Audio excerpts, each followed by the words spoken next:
गांव के कोने में एक पुराना सा कच्चा घर था, जिसके बाहर एक बूढ़ी औरत हर शाम दरवाजे पर बैठकर रास्ते को निहारा करती थी। लोग उसे बोधी माँ कहते थे। कभी यही घर हंसी से गूंजता था, 5 बेटों की आवाजों से, उनके झगड़ों से, उनकी माँ की डांट और प्यार से। बोधी माँ का असली नाम सावित्री था।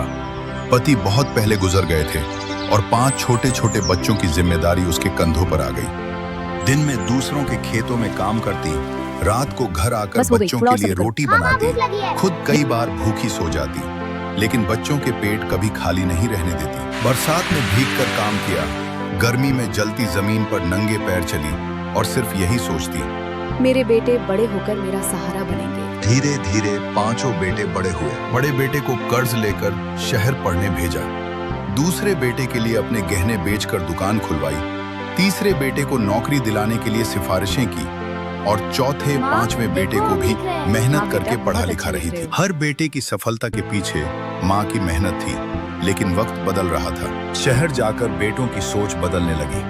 अब माँ गांव की अनपढ़ औरत लगने लगी। उनकी जिंदगी में नए लोग, नई दुनिया, नई सोच आ गई। एक दिन सबसे बड़े बेटे ने कहा, माँ, अब आप अकेले गांव में ही रहो, शहर में आपकी देखभाल मुश्किल है। फिर दूसरे ने कहा, हम सब काम में बहुत बिजी हैं। फिर तीसरा बोला, आश्रम अच्छा होता है तो।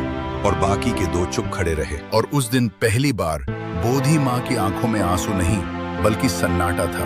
वो बोली, ठीक है बेटा, तुम खुश रहो। बस इतना ही कहा और फिर गांव लौट आई। और फिर 5 बेटे अलग अलग शहरों में अपनी दुनिया बसाने लग गए। अब बोधी माँ हर शाम दरवाजे पर बैठती, उम्मीद करती रहती, शायद आज कोई बेटा आएगा। हर गुजरती बस को देखती, हर आवाज पर दरवाजे की ओर भागती, लेकिन कोई नहीं आता। गांव वाले कहते, किसका इंतजार कर रही हो अम्मा? कोई नहीं आएगा। मेरे बच्चे जरूर आएंगे।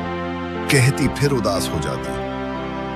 एक दिन दिवाली आई, पूरा गांव रोशनी से जगमगा रहा। लेकिन बोधी माँ के घर में सिर्फ एक दिया जल रहा था। उसने 5 दिए और जलाए, हर बेटे के नाम का, और धीरे से बोली, शायद आज आ जाए मेरे बच्चे। और पूरी रात दरवाजा खुला रहा, लेकिन कोई नहीं आया। फिर बहुत रात हो गई, सर्दी होने लगी। बोधी माँ दरवाजे पर बैठी बैठी ही सो गई। सुबह जब गांव वालों ने देखा तो वो अब इस दुनिया में नहीं थी, लेकिन उसके चेहरे पर हल्की सी मुस्कान थी, जैसे उसे अभी भी उम्मीद हो। जब खबर शहर पहुंची, 5 बेटे दौड़े दौड़े आए, लेकिन अब बहुत देर हो चुकी थी। घर में वही 5 दिए बुझ चुके थे और दरवाजा खुला था। बड़ा बेटा रोते हुए बोला, माँ एक बार बुला दिया होता। गांव का बुजुर्ग बोला, वो हर दिन बुलाती थी, तुमने सुना ही नहीं। बोधी माँ अब इस दुनिया में नहीं रही। बोधी माँ का घर अब उजड़ गया। जहाँ कभी बच्चों के साथ बोधी माँ खुशी से रहती थी, वहाँ अब सन्नाटा छा गया है। माँ कभी बोझ नहीं होती। माँ वो नींव होती है जिस पर हमारी पूरी जिंदगी खड़ी होती है, लेकिन जिस दिन हम उस नींव को अकेला छोड़ देते हैं, उस दिन के बाद से हम कभी खुश नहीं रह पाते हैं। अगर आप भी अपनी माँ के साथ ऐसा कर रहे हो या किसी वजह से दूर रहते हो, तो प्लीज अपनी माँ को समय दो और अपनी माँ से जरूर बात करो, क्योंकि जो चला जाता है वो कभी वापस नहीं आता।